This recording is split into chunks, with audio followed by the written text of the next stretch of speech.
യോഹന്നാൻ എഴുതിയ വിശുദ്ധ സുവിശേഷത്തിൽ നിന്നുള്ള വായന. യേശു വീണ്ടും അവരോട് പറഞ്ഞു, ഞാൻ പോകുന്നു, നിങ്ങൾ എന്നെ അന്വേഷിക്കും, എന്നാൽ നിങ്ങളുടെ പാപത്തിൽ നിങ്ങൾ മരിക്കും. ഞാൻ പോകുന്നിടത്തേക്ക് വരാൻ നിങ്ങൾക്ക് കഴിയുകയില്ല. അപ്പോൾ യഹൂദർ പറഞ്ഞു, ഞാൻ പോകുന്നിടത്തേക്ക് വരാൻ നിങ്ങൾക്ക് കഴിയുകയില്ല എന്ന് അവൻ പറയുന്നല്ലോ, അവൻ ആത്മഹത്യ ചെയ്തേക്കുമോ? അവൻ പറഞ്ഞു, നിങ്ങൾ താഴെ നിന്നുള്ളവരാണ്, ഞാൻ മുകളിൽ നിന്നുള്ളവനും. നിങ്ങൾ ലോകത്തിൻ്റെതാണ്, ഞാൻ ഈ ലോകത്തിൻ്റെതല്ല. നിങ്ങൾ നിങ്ങളുടെ പാപങ്ങളിൽ മരിക്കുമെന്ന് ഞാൻ നിങ്ങളോട് പറഞ്ഞു. എന്തെന്നാൽ ഞാൻ തന്നെ എന്ന് വിശ്വസിക്കുന്നില്ലെങ്കിൽ നിങ്ങൾ നിങ്ങളുടെ പാപങ്ങളിൽ മരിക്കും. അപ്പോൾ അവർ ചോദിച്ചു, നീ ആരാണ്? യേശു പറഞ്ഞു, ആരംഭം മുതലേ ഞാൻ നിങ്ങളോട് പറഞ്ഞിരുന്നത് തന്നെ. എനിക്ക് നിങ്ങളെക്കുറിച്ച് പലതും പറയാനും വിധിക്കാനുമുണ്ട്. എന്നെ അയച്ചവൻ സത്യവാനാണ്. അവിടുത്തെ അധരത്തിൽ നിന്ന് കേട്ടത് ഞാൻ ലോകത്തോട് പറയുന്നു. പിതാവിനെക്കുറിച്ചാണ് അവൻ തങ്ങളോട് സംസാരിച്ചതെന്ന് അവർ മനസ്സിലാക്കിയില്ല.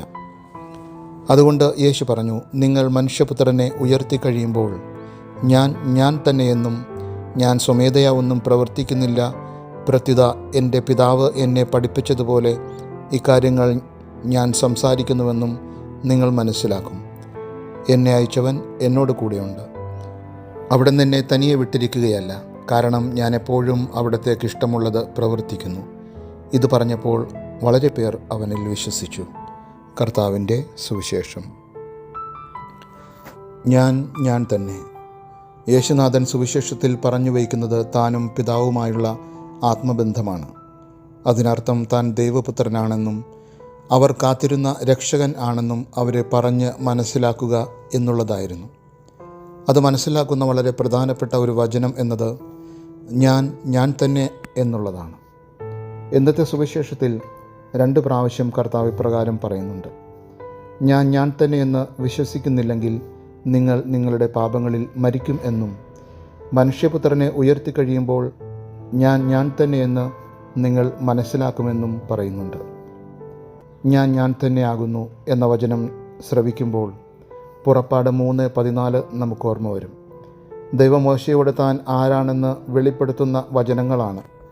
മോശയോട് അവിടുന്ന് പറഞ്ഞു, ഞാൻ തന്നെ.